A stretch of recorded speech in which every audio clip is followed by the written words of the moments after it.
riesgos entre cielo, tierra y mar.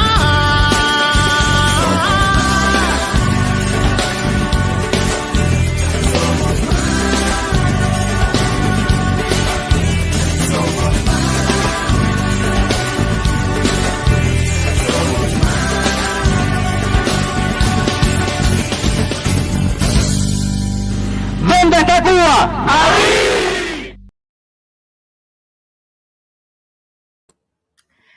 Good afternoon and, well, good evening. Welcome to another edition of Let's Talk About Cuba. Thank you, everybody, for joining me today. Today, I want to, I'm coming to you with a subject that's very, we're all familiar with, right? Human rights. We are all familiar with human rights. And some of you might be wondering, why are we talking about human rights today? I mean, we all know human rights and, the international human rights and what they stand up for. And the reason why I wanted to bring up this subject today is because for the last month, Cubans have been talking about how in Cuba, the current regime does not violates all human rights. However, we haven't really touched on which one of these human rights are they violating. And I wanted to come through and I did a whole research yesterday in the United Nations because I wanted to find a very easy way to connect with people. We haven't been able to connect with the world. We haven't been able to make the world understand what's really happening in our country. And I believe that everyone can understand what human rights are. And if you can understand what human rights are, well, then you can definitely understand that they're being violated in Cuba, in today's Cuba.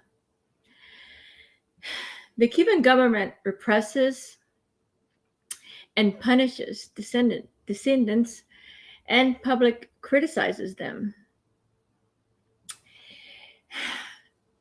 Tactics against them includes beating, public shaming, travel restrictions, short-term detentions, fines, online harassments, surveillance, termination of employment.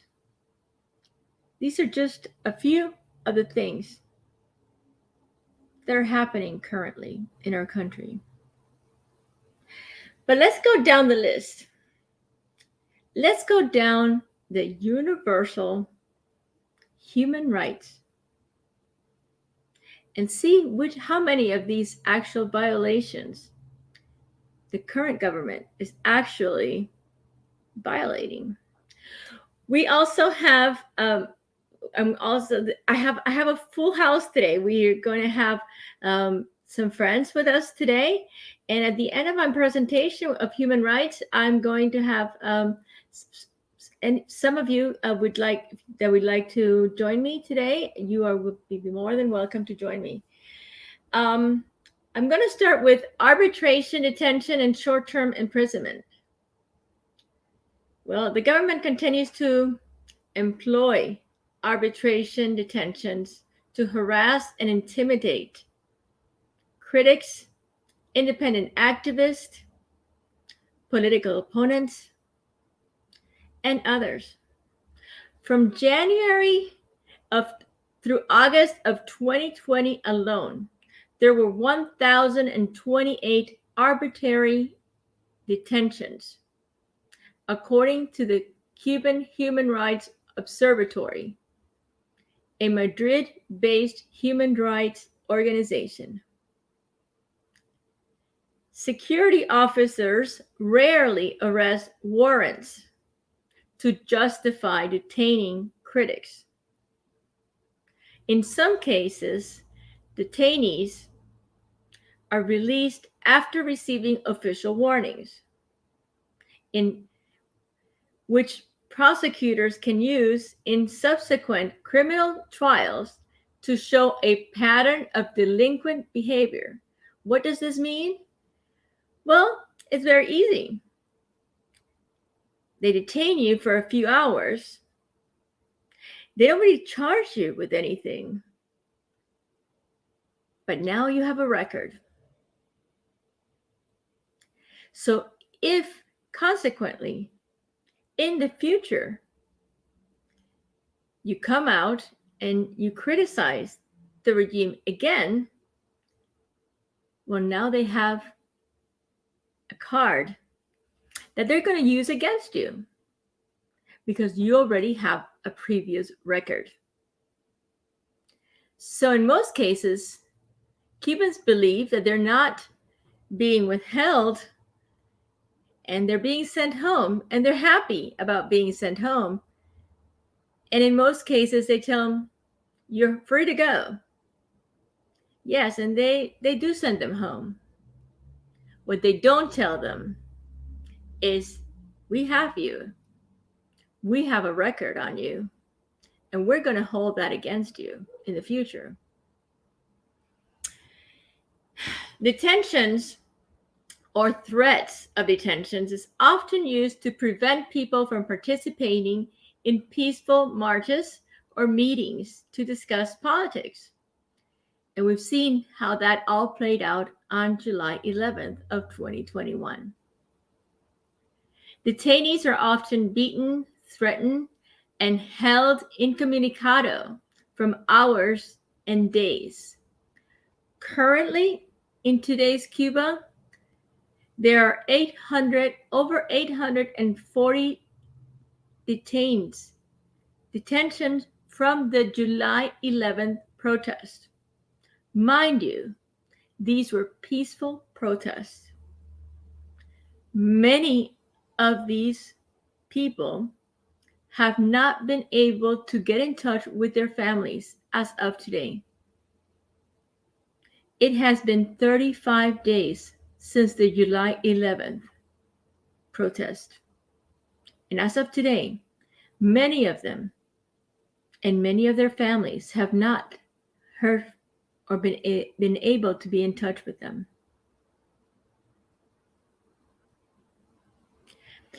Police and state security agents routinely harass, rough up, detain members of the Ladies in White, Las Damas de Blanco, a group founded by the wives, mothers, and daughters of political prisoners before or after they attend Sunday Mass.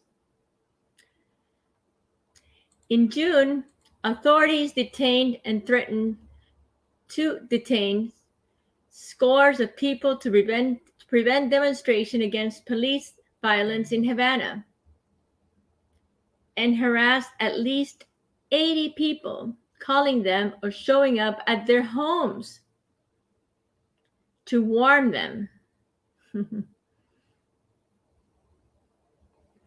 Calling to warn them not to attend the protest. In some cases, officers waited outside people's door and didn't allow them to leave their homes.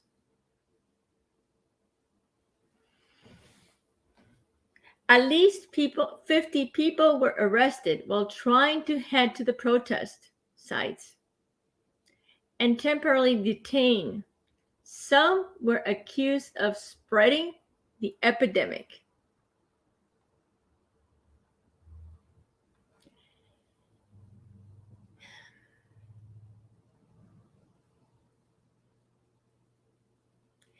In May, activist lawyer Enix Berrios Sarda was detained for violating the COVID-19 related movement restriction when he was presenting a constitutional challenge to Decree Law 370-2018,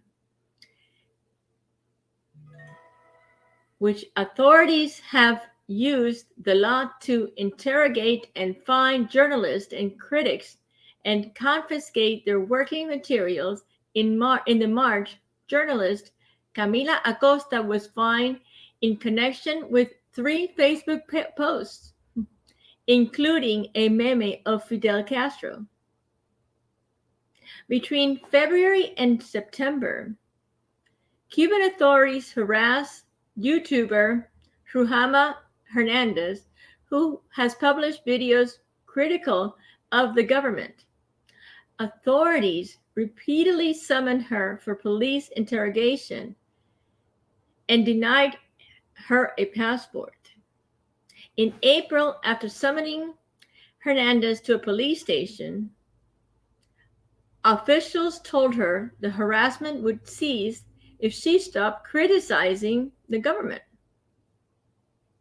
In September, she received an anonymous call threatening to finish her off. Between September of 2019 and March of 2020, the artist Luis Manuel Otero Alcántara was detained at least 10 times, often without charge, for performing art pieces in which he wore the Cuban flag while going to daily activities. In March of 2020, Law 128-2019, the national symbols of law took effect, restricting the use of the Cuban flag, seal, and national anthems. What does this tell you, my friends? This tells you that they, meaning the regime, write the laws as they go along. There is no constitution. They change it along as they see fit.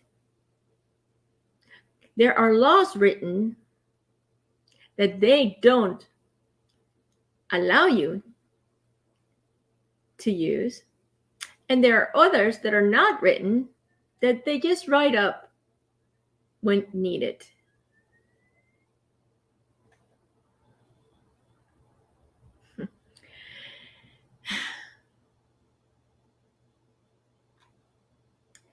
Let's talk about prison conditions. Prisons are often overcrowded. Prisoners are forced to work 12 hours a day and are punished if they do not meet production quotas. Former political prisoners report detainees have no effective complaint mechanism to seek readiness for abuse. Those who criticize the government or engage in hunger strikes and other forms of protest often endure extensive solidarity, confident beatings, and restrictions of family visits, and are denied medical care. While the government allowed selective members of the foreign press uncontrolled visits, it continues to deny international human rights groups, independent Cuban organizations, access to the prisons. In April of 2020, to reduce the risk of COVID-19 spreading in the prisons, the government suspended family visits, restricted the type of food family members could send to the prisoners, and in a welcome development released more than 6,500 people. Independent media have reported cases of detained being isolated with suspected COVID-19 cases in some prisons. However, as of October 2020, the Ministry of Health had not confirmed any cases of COVID-19 in prisons. As of today, All of Cuba's prisons have been reported with COVID-19 cases, and they have all been spread. Most of these dates and numbers that I'm giving you today were from 2020. The numbers have all changed since the beginning of 2021. Labor rights. Despite updating its labor rights in 2014, Cuba continues to violate the International Labor Organization standards. It has ratified on freedom of association and collective bargaining, while Cuba law technically allows formation of independent unions. In practice, Cuba only permits one confederation of state-controlled union, the Workers' Central Union of Cuba. The Family Code, which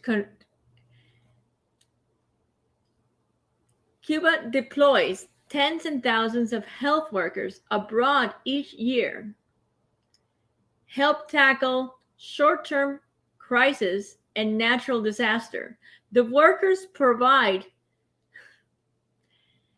valuable services to many communities, but under stringent norms that violate their rights, including privacy, liberty of movement, and freedom of expression and association.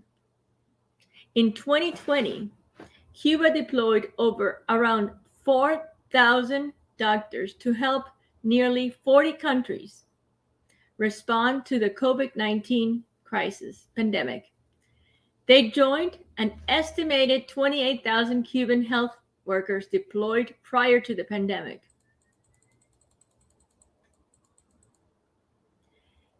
Yesterday,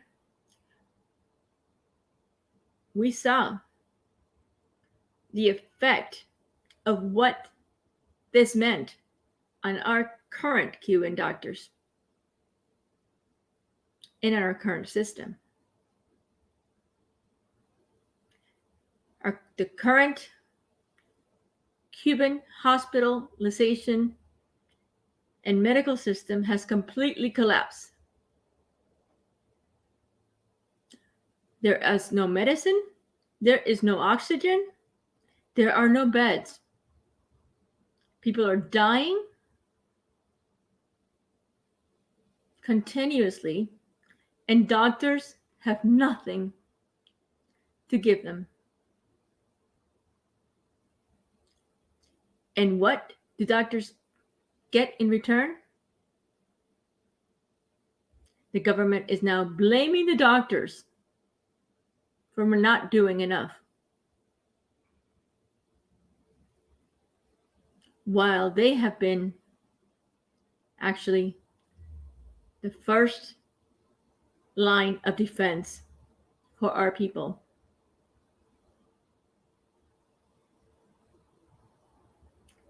I want to extend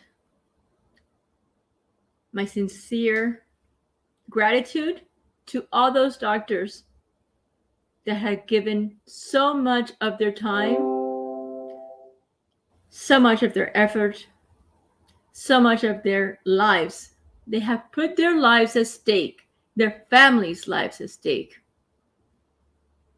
for the love of their profession and for the love of our country. I thank you. I thank you for what you have done for Cuba and our people. Unfortunately, our government will never be able to tell you those words. But I know that our people will, and at least many of us appreciate your efforts.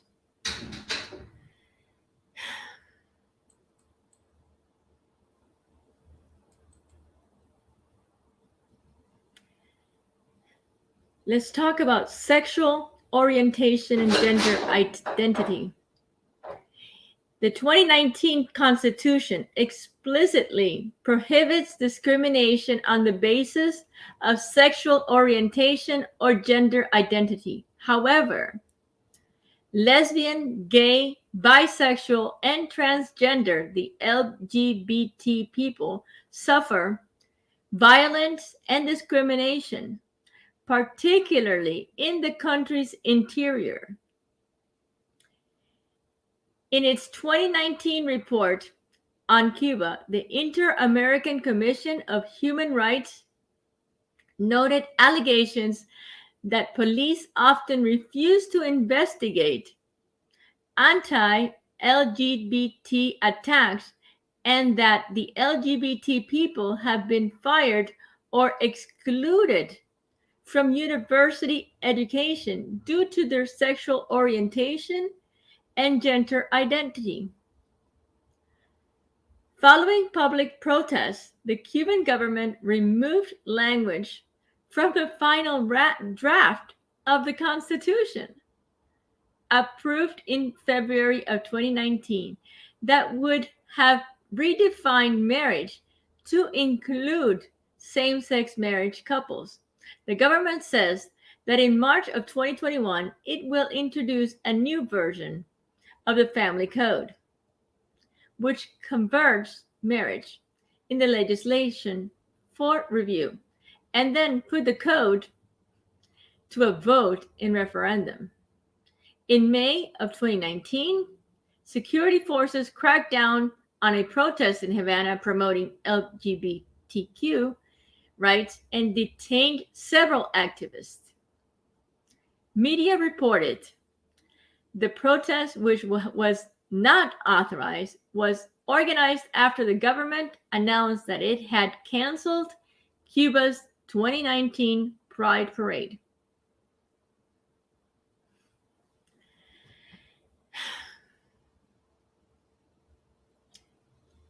Travel restrictions.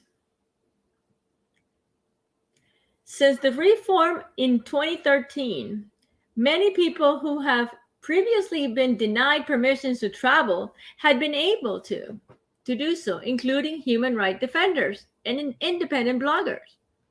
The reform, however, gave the government a broad discretion of power to restrict the right to travel on the grounds of defense of national security or other reasons of public interest. Authorities have continued to deny exit selectively to people who express dissentence. The government restricts the movement of citizens within Cuba through a 1997 law, Decree 217, designed to limit immigration from other provinces to Havana.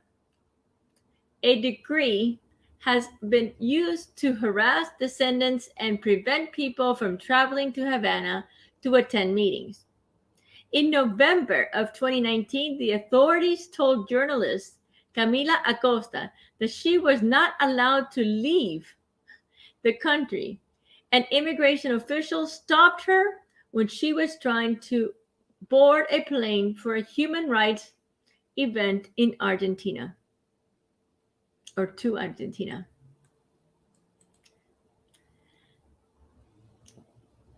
Not only, and I want to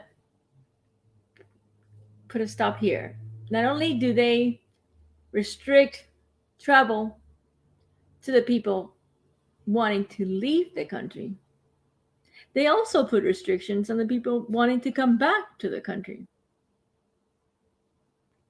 If you are one of these doctors that went on a mission and decided to stay abroad, the government restricts you for 8 years. During those 8 years, you are not allowed to come back into the country. During those 8 years, if you, while you are outside of your country, If by any chance you say anything against the regime, you will never be allowed back into your country. You will never be able to see your family again. In 2018, me and my husband went for the last time to Cuba.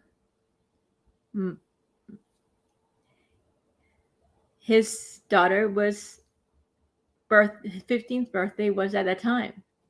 We went to celebrate her 15th birthday. I went and took all the things that a 15-year-old normally likes to have during her quinceañera.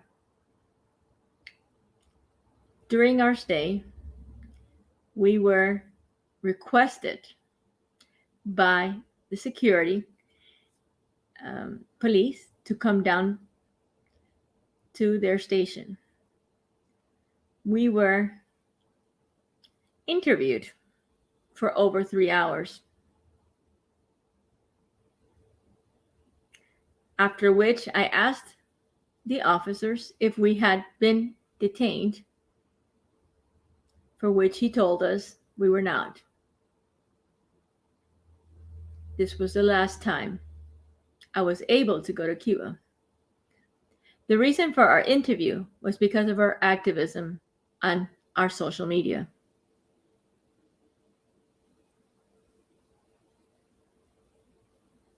My husband returned in 2019 because of health issues with his father. He was again harassed and detained.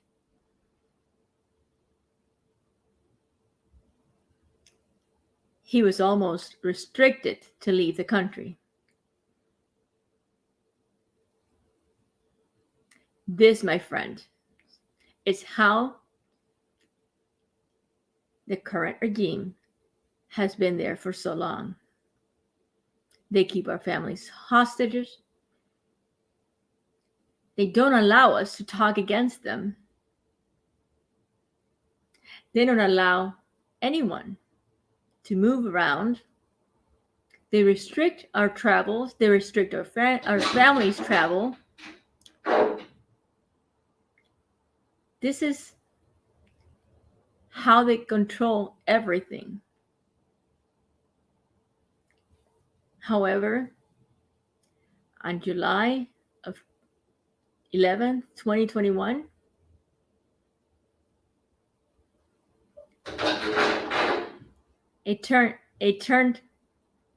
a complete turn came around. Something none of us were expecting.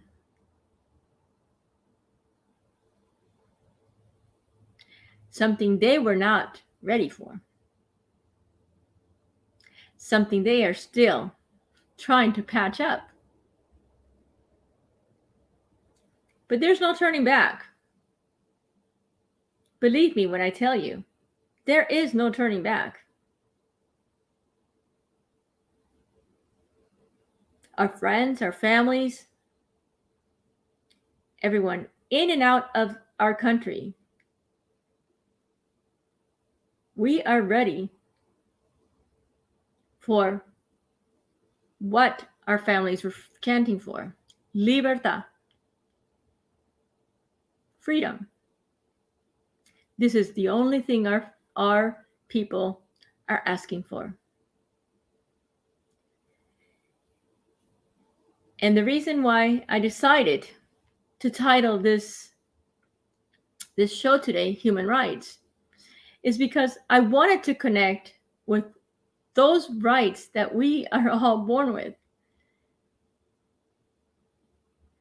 I want to connect with the world.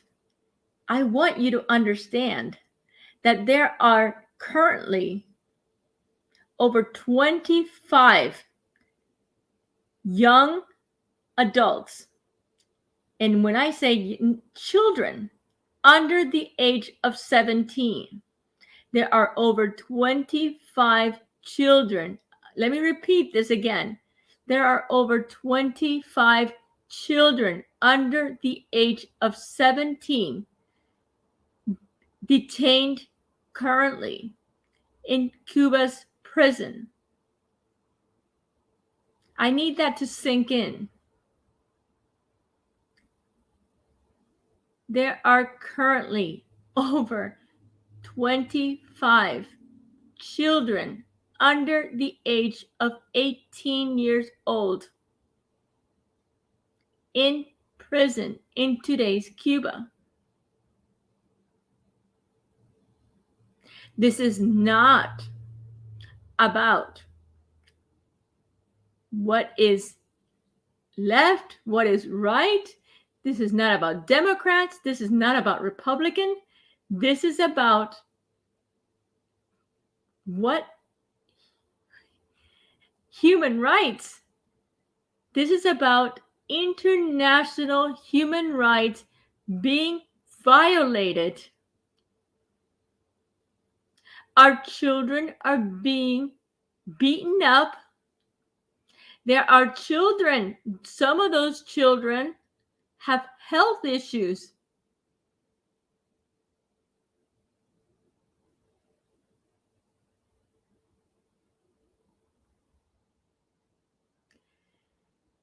The world cannot sit and not do anything. The world cannot turn their back.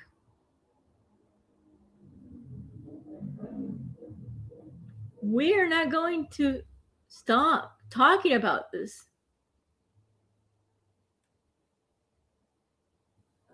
Because those children have mothers. Those children have grandmothers. And those children have many of us outside that will never stop telling the world what is happening. And someone is going to have to listen. Someone's going to have to say, we are here, but we're not going to give up. We won't give up. Because these are human beings. They're not animals.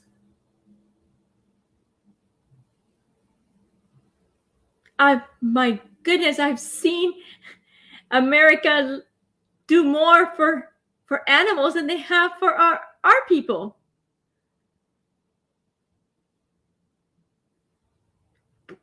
But these are children. They are not animals. They are not just a thing. These are human lives that are being lost.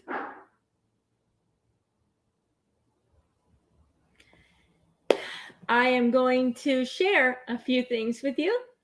And excuse me, and as you know, I always have a hard time because I don't have a producer. So I am a one-man show. But I will try and get this going for you.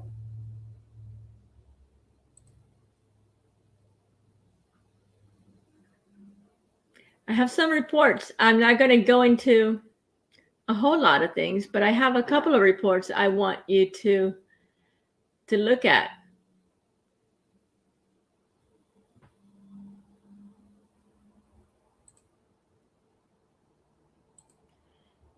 And, you know, unfortunately, I just don't know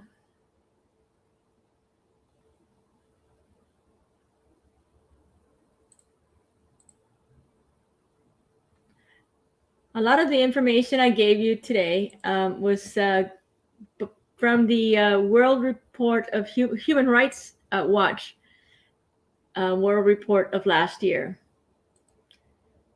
And I also want to share this news from,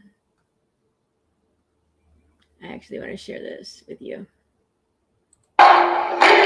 Okay, hold on 1 minute. I want to make it this bigger. And okay, here we go. I'm going to,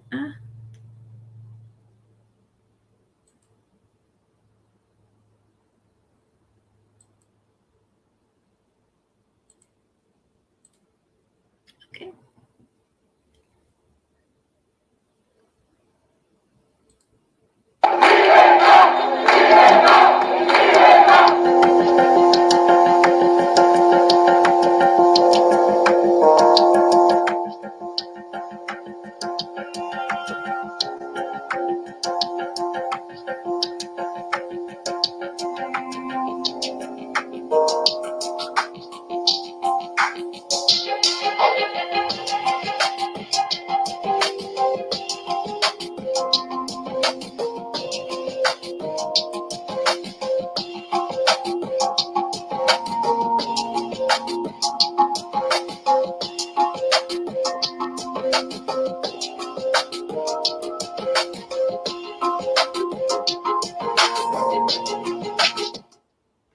Okay. That's a video from Amnesty International.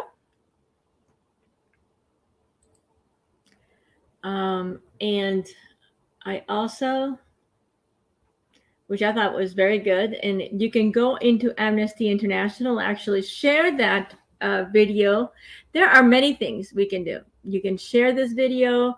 You can, you know, they actually on their webpage, they have all the the Escanel's Twitter, his Facebook, everybody's information. So there's plenty we can do.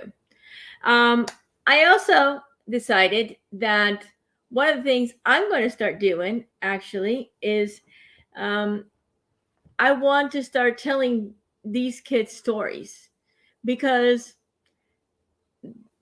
I feel that we need to put faces to these detentions. We need people to see these children and their stories. And so what I have decided to do is start collecting video clips and start telling these stories to the world. I have put together a website, and I'm going to start blogging. And it's not up and running yet, but I'm going to show you what it's going to look like.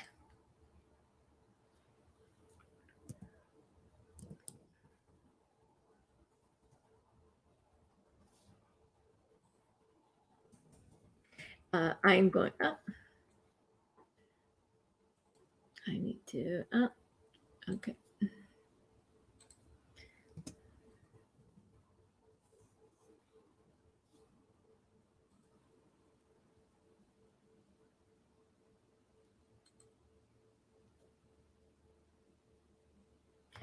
So I actually opened a website, and I'm trying. It's not published yet, so I'm trying to go in here and figure out how to.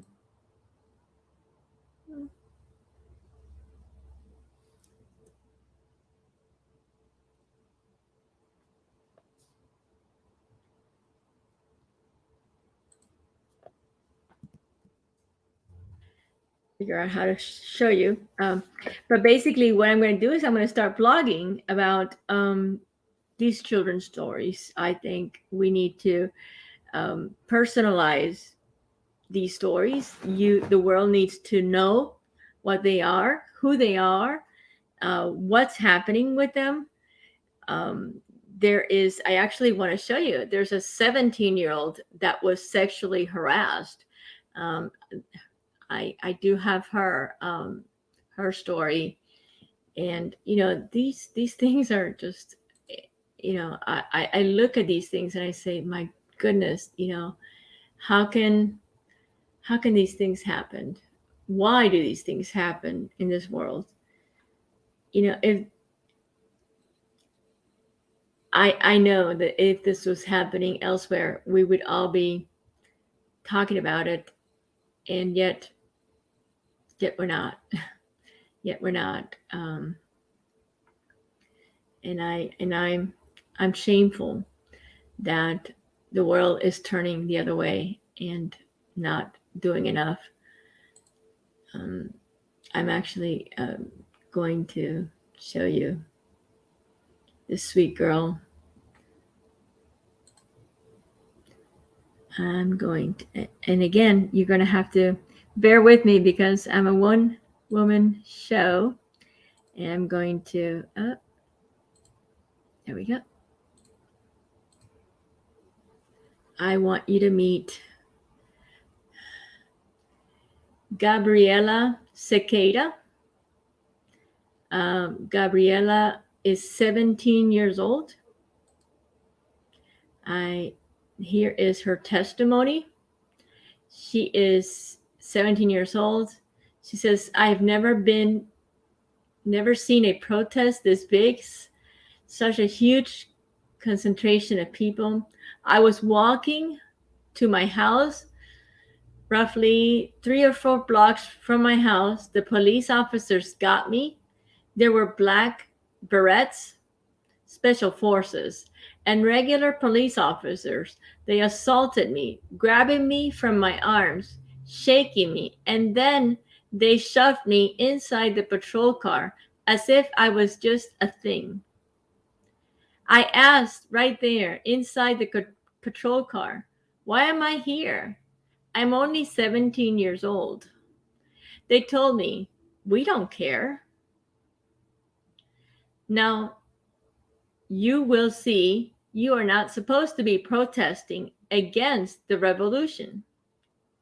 You are a counter-revolutionary.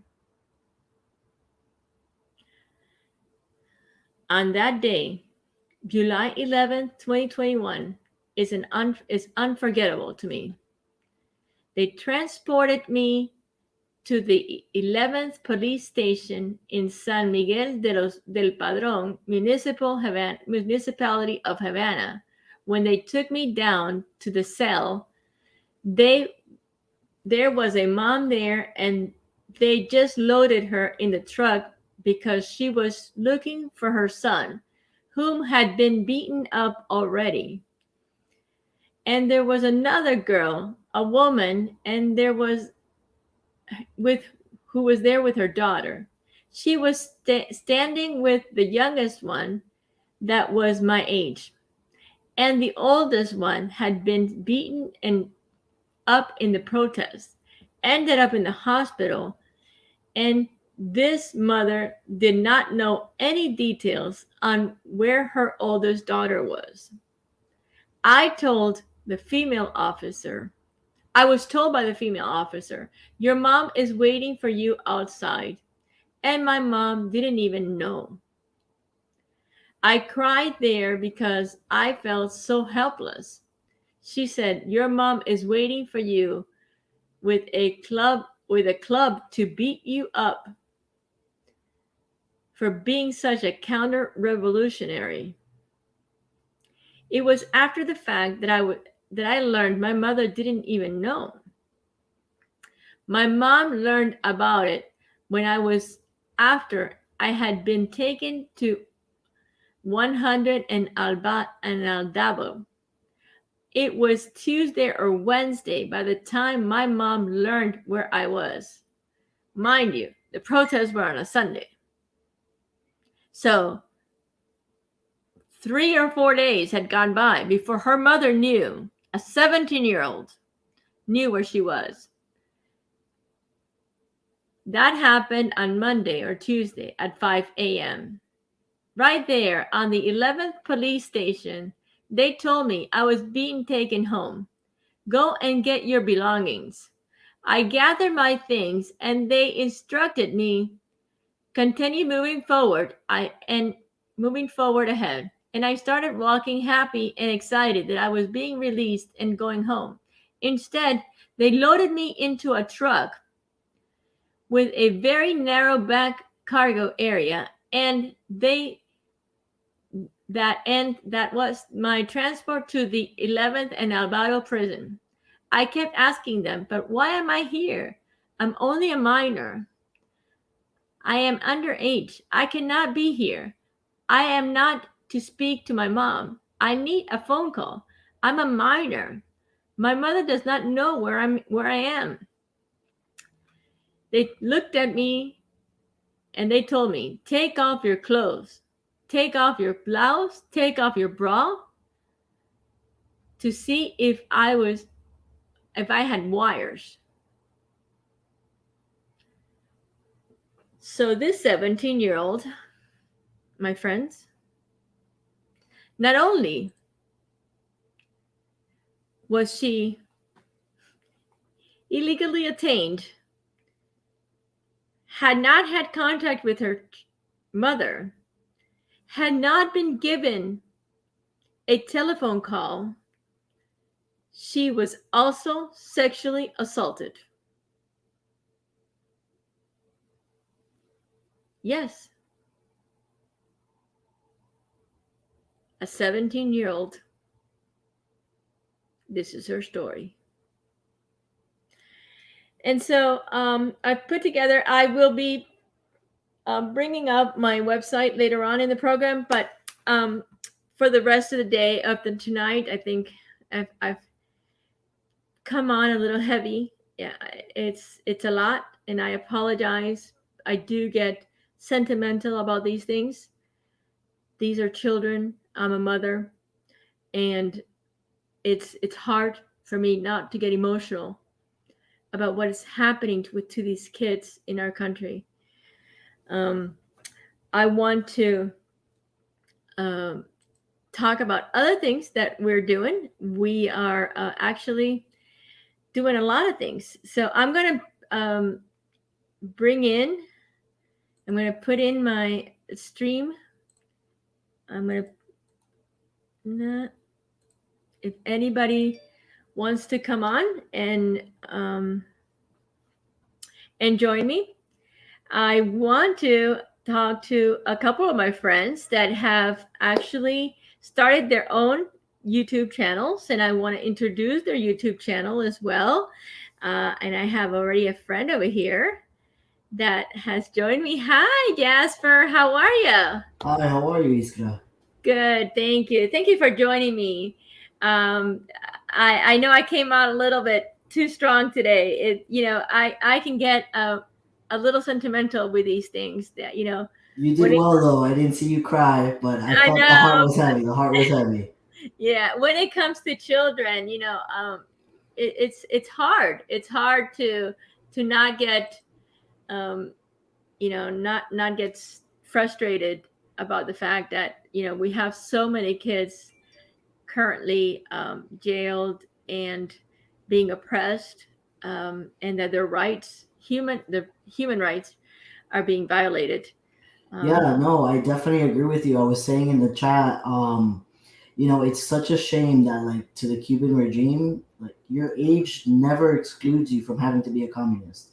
Like, for them, like, you need to belong to the revolution from the minute you're born, or you're gonna be watched and harassed for your entire life up until the point where they can not legally detain you, but where they can now sequester you, take you hostage, because now that you look on the internet older, because as we know, like, kids here, they look more juvenile, whereas kids in Cuba, since they have to grow up so fast because of everything that goes on in that country, and they have to sometimes even provide for their own families because it's a failed system over there, right?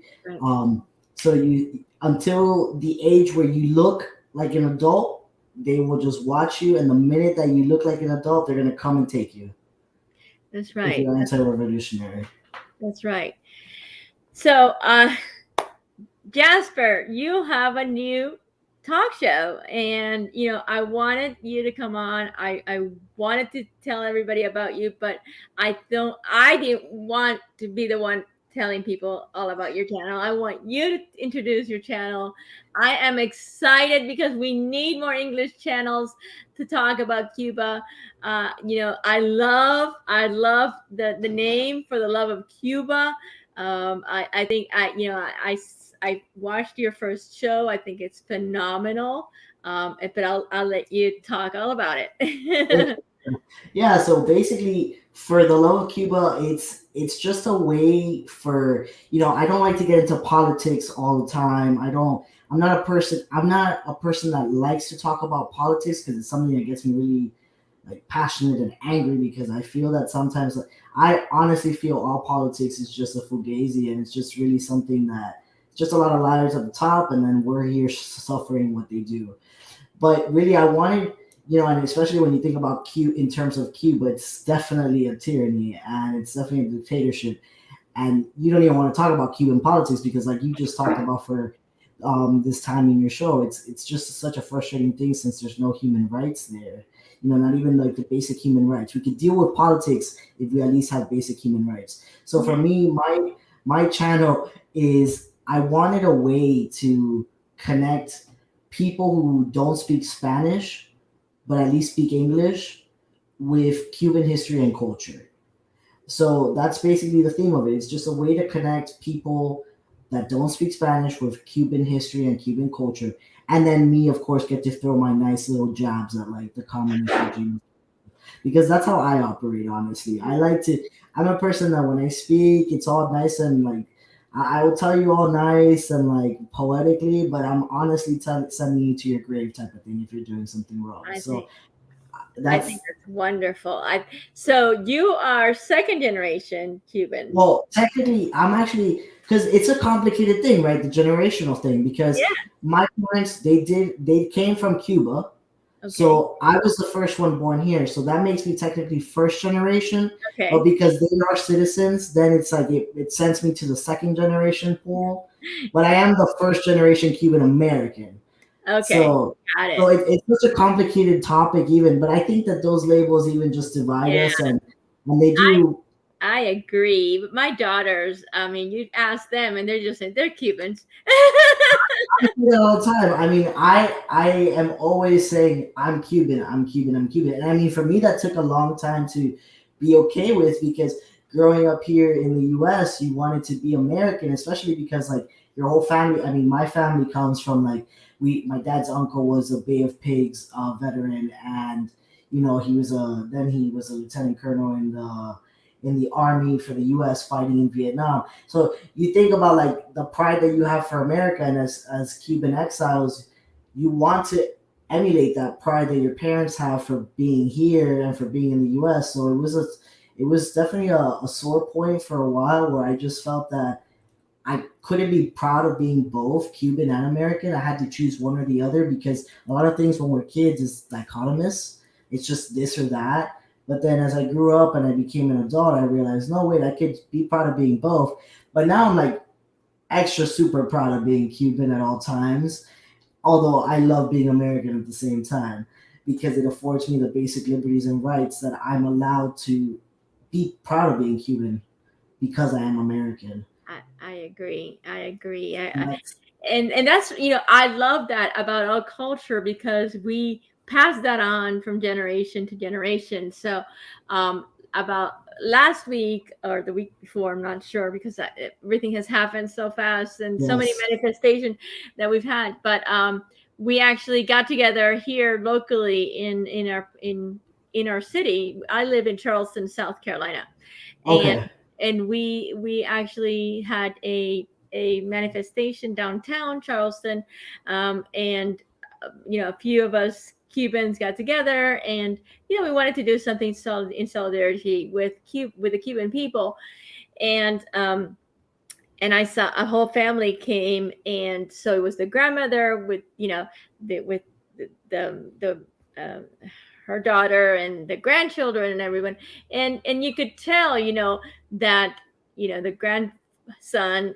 about your age, and the grandmother had such a special connection, and you could tell that so we do that, we always, and I've seen it time and time again, where we pass those that that love for our country from generation to generation, which is a wonderful thing because many of our grandparents are no longer here. At least in my case, my grandparents are no longer here, and so we in for me, it's like I'm doing everything I can on my end, to see the free Cuba that they were not able to see before they passed, and I would love for my children to be able to see that,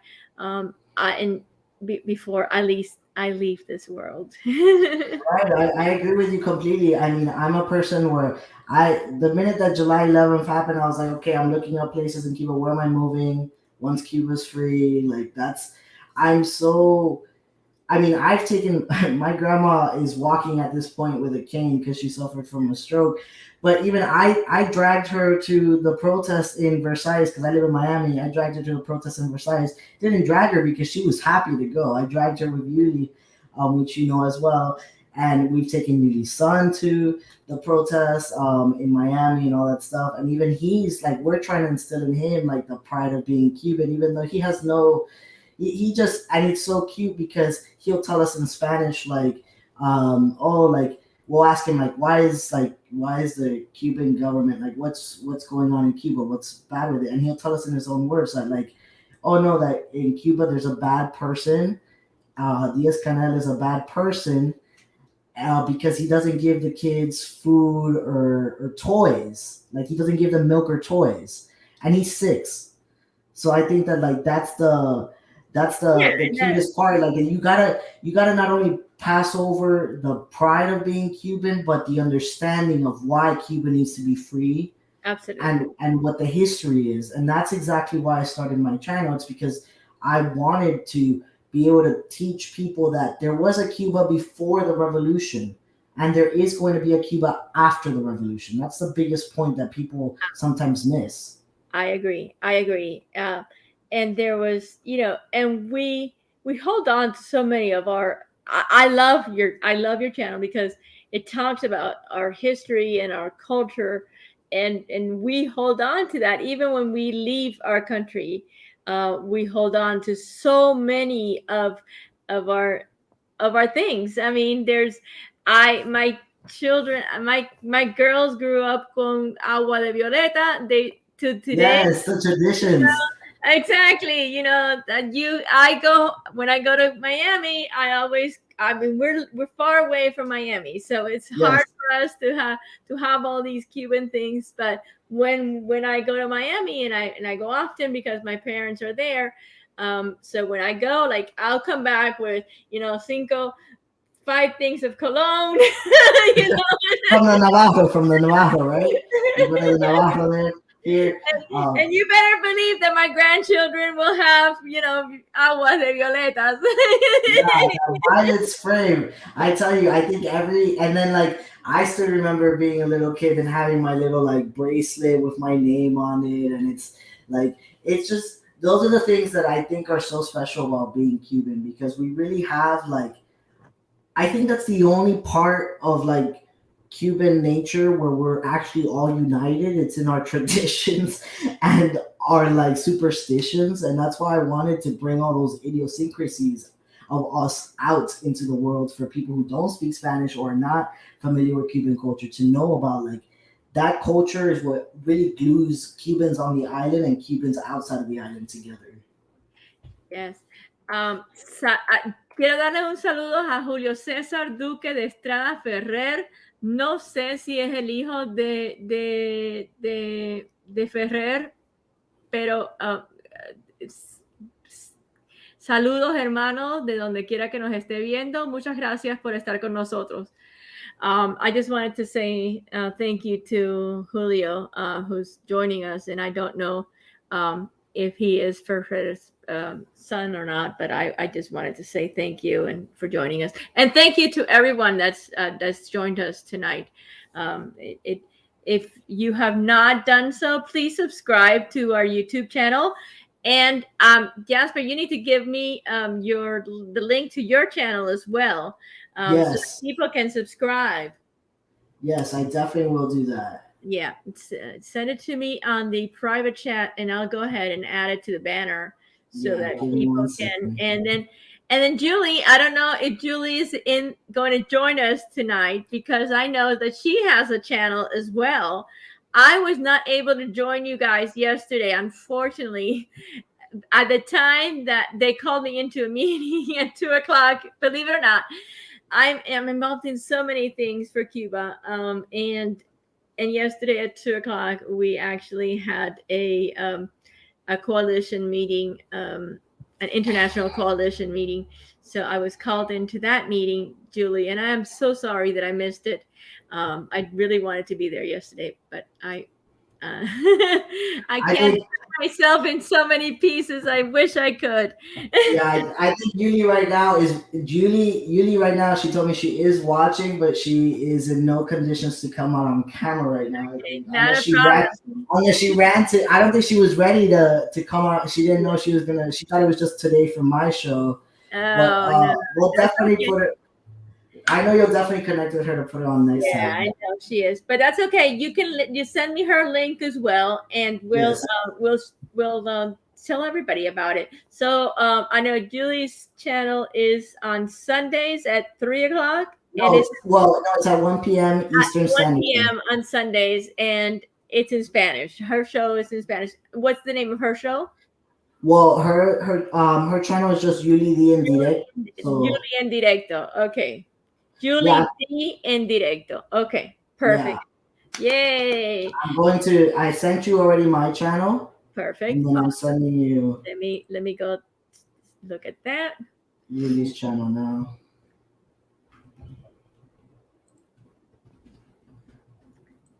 I had some creative names for Yuli's channel, but we stuck with just a Right. simple. So I think there's a time frame. You have to be on with YouTube. They actually, I think you have to be on there for like a month before you can actually change the names. So I'm gonna. Yeah, so mine is the first one that I sent you, and now I'm sending you the second one. Okay. Which is Yuli's. Okay. So this one that I'm putting on here, people, this is for the love of Cuba.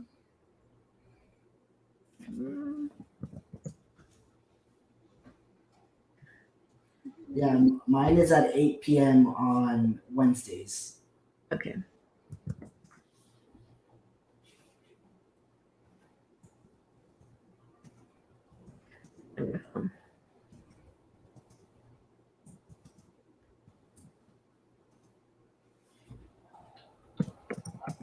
We'll be watching on Wednesday at 8 p.m.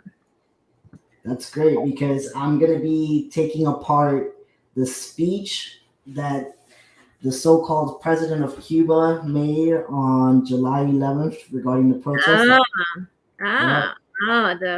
Okay, yeah, that's so wonderful speech that he made. It was I think the worst part was I had my since I work obviously I had my grandma.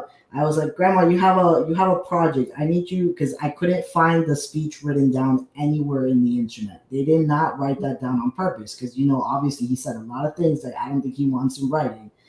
And so I had my grandma listen to the 20-minute speech and transcribe it for me all in Spanish, and then now I'm just translating it to English. So because it was, I don't trust people's translations on the internet. That's another thing. And you can't. I was not going to sit there to listen to 20 minutes of that man talk where he has his mask on. You could barely understand what he's saying to begin with because he's so badly spoken. I was not. So my grandma did it for me. That's great. That's good. She's a researcher. So this is going to be, let's see. Okay, I'm going to go ahead and, oh my God. No, I'm going to do this one. Okay, so. Okay, that's Julie's, and let me see how I can change this one to trickle down.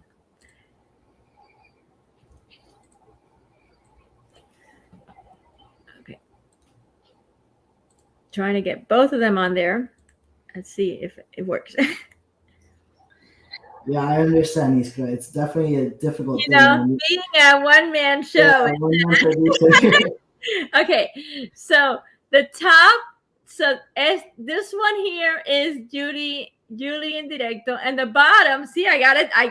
Look, and the bottom, I got love for the Cuba. So Yeah, being a producer and a showman all at once, all together, it's hard. It's hard to maneuver all these all these things. But I have great people that are actually. Hello, Karen. How are you? You guys are more than welcome to join us if you'd like. Today we are talking to Jasper for the love of Cuba. He has introduced his new show. We've also talked about some human rights and that have been violated in our country. But we are open to talk about just about anything that you guys would like to talk about. I am more than open to a conversation. If you have any questions about what's happening in today's Cuba, what I tell my friends is, if you have questions about what's happening in Cuba, please ask a Cuban person. Ask a Cuban. Ask a Cuban. Cuban. Phone a Cuban, like in the Who Wants to Be a Millionaire. Please phone a Right? Cuban now. Yeah. Yes. It's important that you get, when I have, questions about any other culture, I go to that culture. I don't go around because there's a lot of bad information out there. Unfortunately, we've seen how some other cultures have put out information about what's happening in our country that is incorrect. And we want to make sure that that you're getting the correct information. And so we ask you and plead that you please ask your Cuban friends. Believe me, there's plenty of us, and if you don't, just come on our show and ask us the questions, and we would be more than happy to answer any questions that you have. Um, so what else are you going to be talking about on other than Diaz Canel's famous Well, speech on Wednesday? let me just say the speech, single spaced, It's is long. 7 pages long.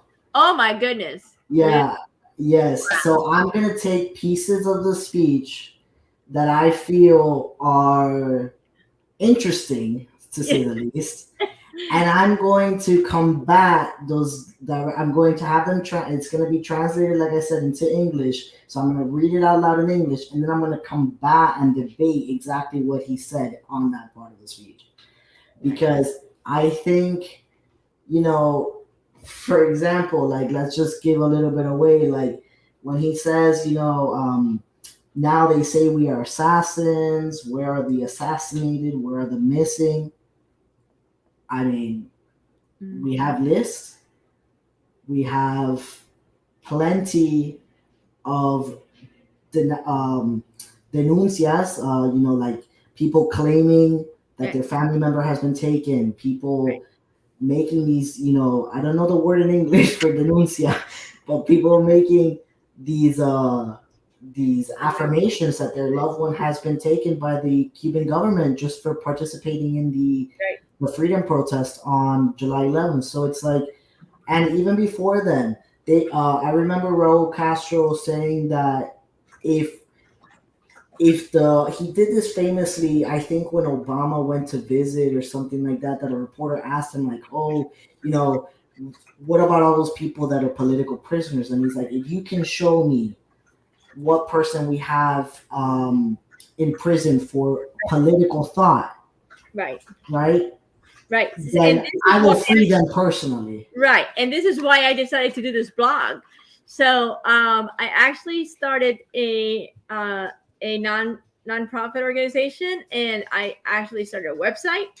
And what I'm actually looking for now an app that they told me about an app that actually splits the video from the voice so that I can translate the voices. I'm going to start to do that.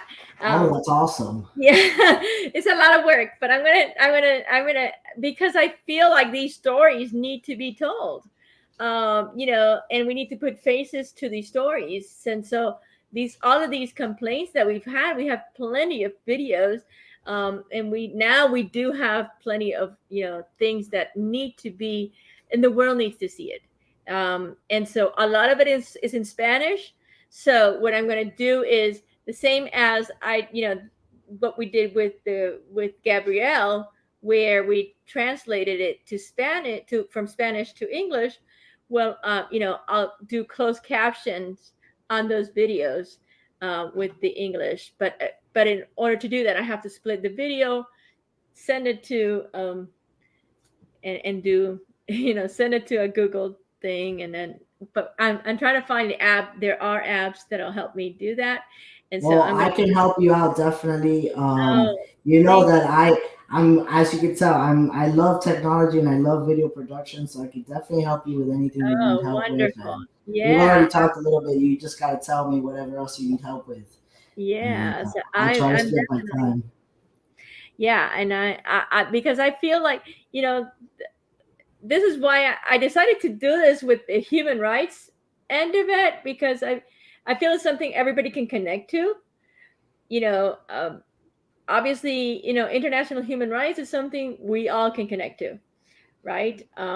It's Mhm. not political. It's not, it's not about politics. It's about, you know, international human rights. And there are just so many of them being violated at this time. So I want to concentrate on this. Um, and that's why I decided to do this. So I'm building the website. It hasn't been published yet, but it's actually my association is going to be International Human Rights Association, That's and awesome. yeah, and I wanna find ways to bring this to people's bring it to people's attention. Somehow, we need to shine some light into this matter and get people interested in the subject. Well, like I said, I'm here to help you. I build websites, I produce shows. Like that's I mean, you saw my website for my. I don't know if you saw my Yeah, website for my art page, like for my art yeah, business. you I you made that website myself, so I definitely can help you with all of that. Give you the best tips and of yeah, websites that you could use that are really economical to be able to build yeah, your own website. So you're not spending so much money trying to just host a website. yeah. So for those of you that don't, Jasper also does art. So he's a wonderful artist, and yeah, you should definitely. Well, we'll go through all of that on Wednesday when I go into. I'm gonna definitely advertise you. Yeah, no, we're building a partnership here. I can see it Yeah, already. I love it. I've been to Charleston, South Carolina one time, oh yeah, and it's. I only went to the military base. That's where like the Oh fort. no, you need to come. It's beautiful up here. It's I definitely. only saw the military base, and I think that was all of Charleston. It looked so big that it looked like it took up all of Charleston. I'm like, oh, okay, I made it to Charleston. Well, the military base is it's yeah, it's not. It's like in the middle of the North Charleston, so it's not even in the. It's not even. Yeah, you didn't see Charleston. Okay, so there's more to Charleston. I'm not gonna just go to the downtown. It's like one food store and like because you think of No, Charleston, it's such a small, no, like compared to no. Charlotte. No, it's huge. No, Charleston actually is one of the most tourist cities in the United States. You need to Well, look it up. now I know where Yuli and I are gonna go visit then. Yeah. It's one of the first 13th colonies, so it's got a lot of Yes, history. Yeah, I love it's history. I a really lot of do. history, and it's actually the downtown area is beautiful, beautiful. We've got a lot of, and it's a big city, and it's coastal, so we've got. And you guys don't have to pay a hotel. We've got plenty of rooms in my home. Oh, I've that's amazing. I've got a 5 bedroom house, so you guys are welcome. The houses are definitely a lot bigger in up Yeah, north because in Miami, you know how you've been to Miami. It's just like apartment building on apartment building, and if you get a house, it's like $1 million to buy a house type of thing. It's yeah, the money is, but talking about what you were saying about the it's not about politics thing, right? It actually happened to us when we were in the Versailles, Yeah. um, the day July 11th, the day Yeah. that the protests were happening. And we went out to Versailles. There I was was actually there. So I was there, but there was so many people there. We were there. We were the day of the July 11th. We were in Port Charlotte. We were on vacation, me and my husband. We were in Port Charlotte, 3 hours from Miami. And so when everything broke out, we were having lunch in front of the in front of the ocean at a restaurant in a bar, and I left my lunch and I told my husband we're going to Miami. that was it happened on purpose. It was like it happened the perfect timing Right? because you Yeah. were so close. But Yeah. honestly, there was a man who there was a lady that was, I don't know if you saw her that day, that she had a, with an explicit an expletive F, and then the current president of the United States, right? And there was a man where all of a sudden he turns to her and just tells her, in Spanish, he's like, "What are you doing here with this flag? Like, lower that flag. This is not what this is about. This is about the freedom for Cuba. This is exactly why we're in this problem." And Right. like, Uni was gonna get into it. I'm like, wait, let me see where he's going with all of this, because I don't want this to turn into like a political battle and then I have to fight and then we're all fighting Right. here. So I was, but everything he said was so valid, because it's like the minute you start throwing like, oh, it's about the former president or this president, like Right. you're losing the message, which the actual message is about. This has been 62 years of tyranny. This has been 62 years of a dictatorship in a country that's 90 miles away from Key West. Right. It's not okay for communism to be so close to the United States, so close to destroying the country, type of thing. And to me, people talk about communism, but honestly, what we have in our country is no longer communism. If you read what communism is and ideologists,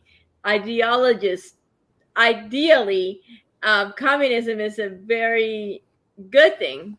When you read On it paper, on on paper, paper, yeah, um, everything's but good on paper. exactly, but it's not what we currently have. We have a dictatorship.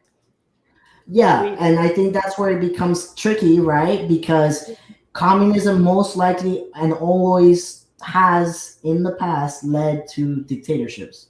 right, Because the minute you create, you're basically just reversing the classes through communism. You are putting and if I've read Marx, I obviously read the Communist Manifesto on purpose because I want to know where they're getting their ideas from. right, And when you think about it, communism, all it does is take the lower class to be the high class, and the high class to now have to flee, and then but you leave people equally suffering, because now all the people who were nobodies in society become the top of the top. And I mean, if you've read Animal Farm, the elites. The human beings are gone, but at the end of the day, everybody still is suffering. So all it does is create a dictatorship and equal suffering under the law, as I like to say it. yeah. So, everybody just becomes poor. Everybody, except the people that were poor to begin with, which are the Exactly. people now ruling everybody else. Yeah, which is horrible. And I don't know how we're going to get through this, honestly, but we have to. We have to, because there's just too many people wanting a change. Right. And I think when the majority wants a change, then the majority needs to be heard.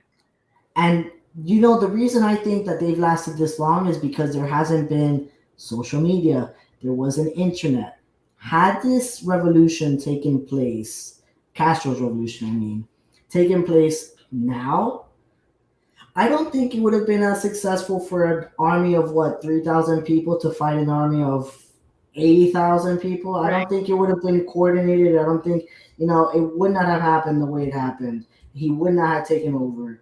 Although, we are seeing that in other countries, like in the Middle East, smaller forces have taken over bigger Yeah. forces, right? Which is also a lamentable thing that's happening right now in the world. But speaking about Cuba, I think that social media plays a huge role in really getting Cuba to be free. I mean, I'm on Twitter all day long. To be honest with you, I mean, it's my way of connecting to the world.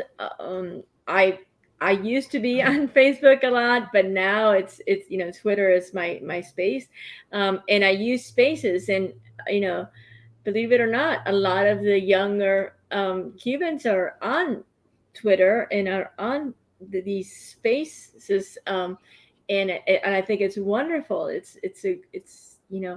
It's wonderful the way that we've connected to the world this Right. way, because it's not just and it's not, and that's just why I continue to say it, to tell people this is not about the left or the right, or Mhm. or one party or the other. This is about what's right and what's wrong. This is not, and because we connect with people all over the world, and they you can see. Hi, Karen. Hi, how are you? Good. How are you? Good to see you. I hope it's not too dark. It's a little dark, but that's okay. We could tell your face. My lighting, my lighting, I was just realizing my lighting is awful. That's all right.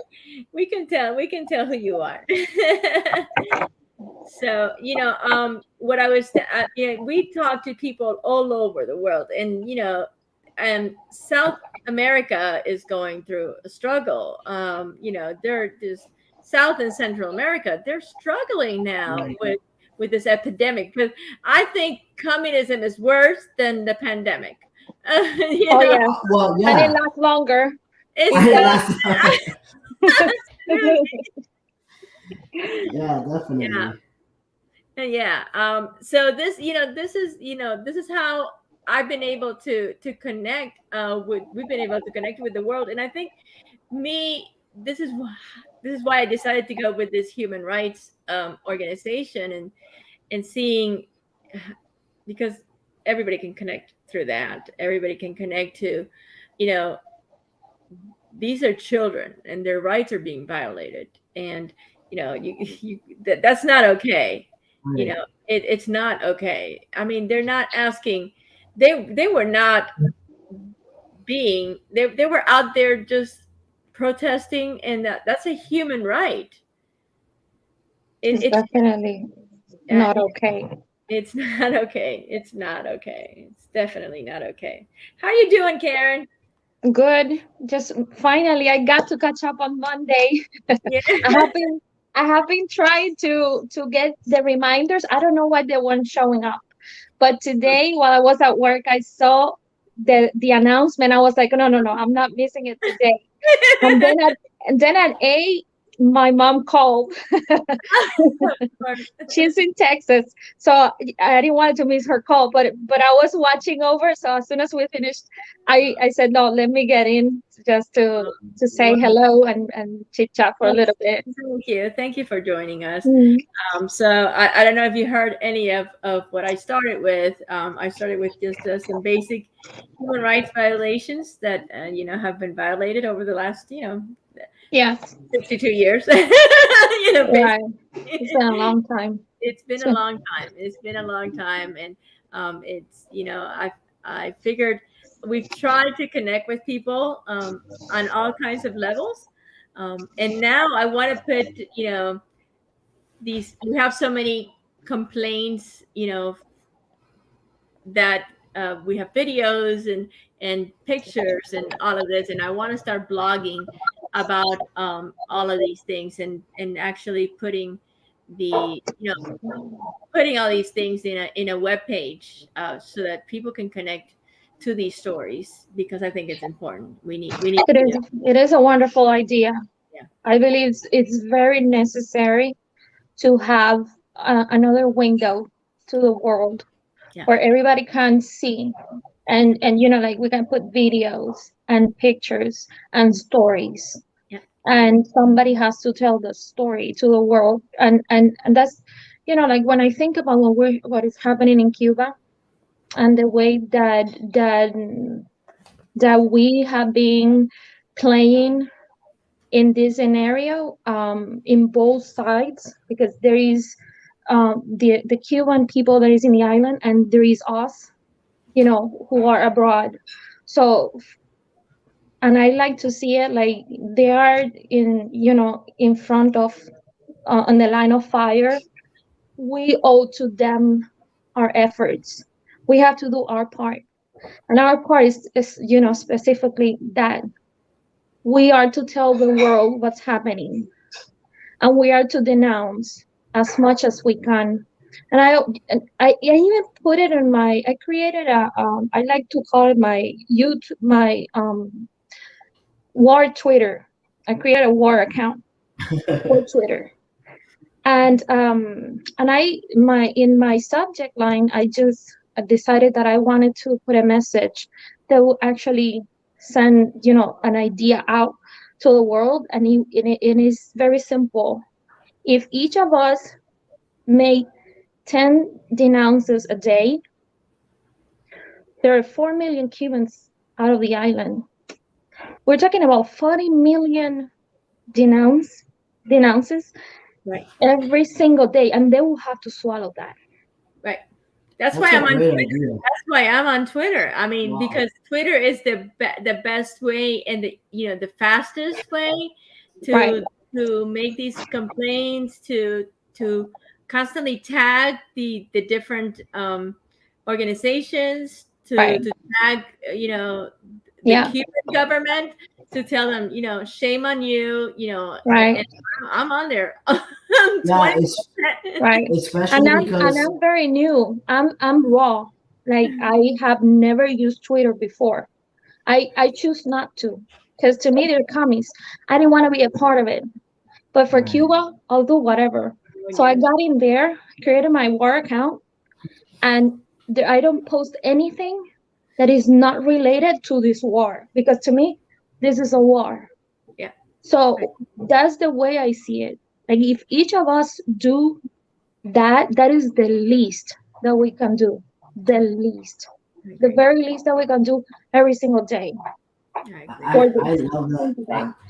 I love that idea, and honestly, it's so true because in Twitter, I don't have Twitter, but I go on it every once in a while, and just to look at Diaz Canel's Twitter because he lives in an alternate universe on Oh Twitter. yeah, yeah, yeah. That man is like, we have the best vaccine, we have this, we have that, and I'm like, You what live in world the is this bubble, man living? A few presidents that are living in other universes. Yeah, right? but this guy takes the cake because like even while the protests were going on, I'm looking at his Twitter. I on purpose went to my internet to look at his Twitter, and I'm like, did they hack his account? Is he okay? Like, what is going on? And then he went on Twitter to kind of like smooth over the statements that he made on July 11th, and I'm reading these smooth overs, and I'm just like, don't hashtag ponle corazón. What you want is poner like ponle like ponle algo duro, like something like make Thank you. like put something like a sword or something, but don't put ponle corazón because what you're doing is trying to kill people. Ponle pistola or algo, like that's what it should be, like put a gun or something because Put common sense. How about right, that? yeah, like he's You like know, trying to say like put your heart, and I'm just like, what heart? You don't have a heart. you don't How have a could you? heart, right? Exactly. Exactly. How could you ever have a heart doing what you're doing right now? It's horrible. It's It, horrible. it Like really that. is. So, but I was excited yesterday, last night, about the doctor's video. Oh Um, yes, that was so good. I mean, that was awesome.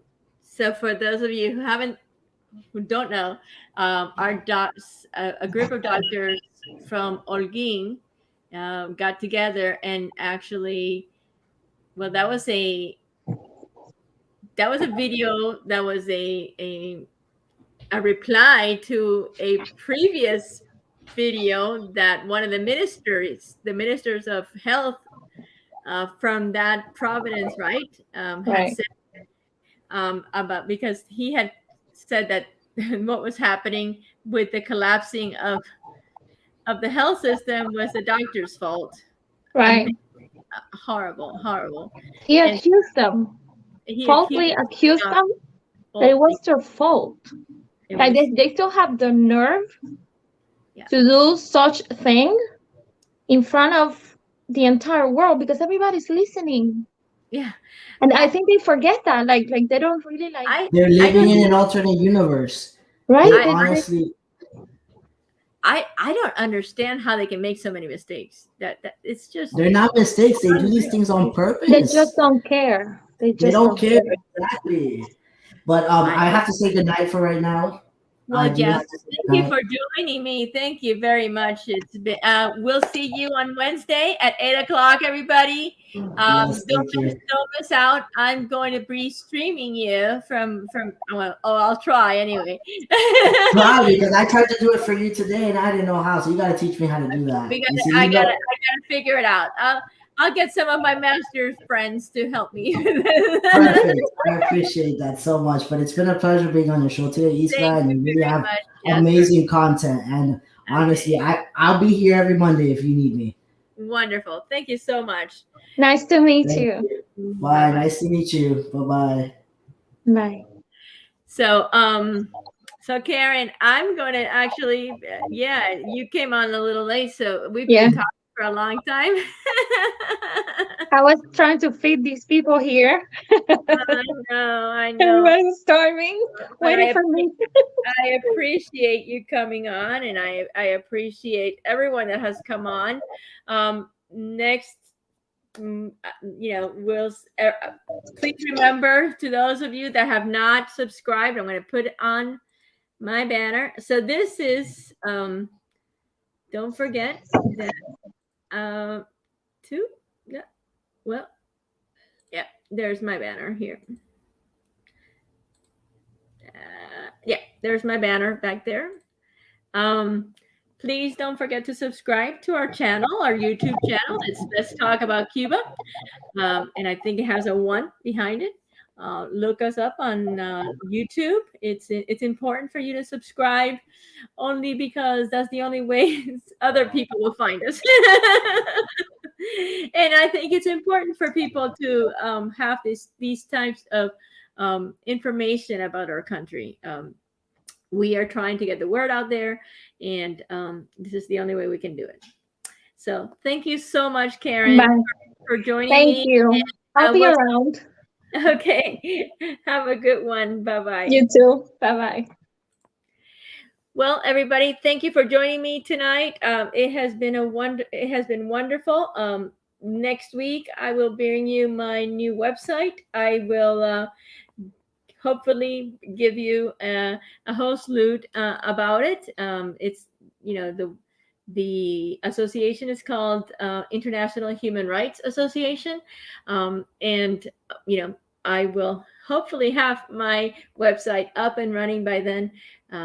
But it is important that we continue to fight for our human rights, not just locally, but around the world, for everybody's human rights. So thank you very much. Thank you for joining us again.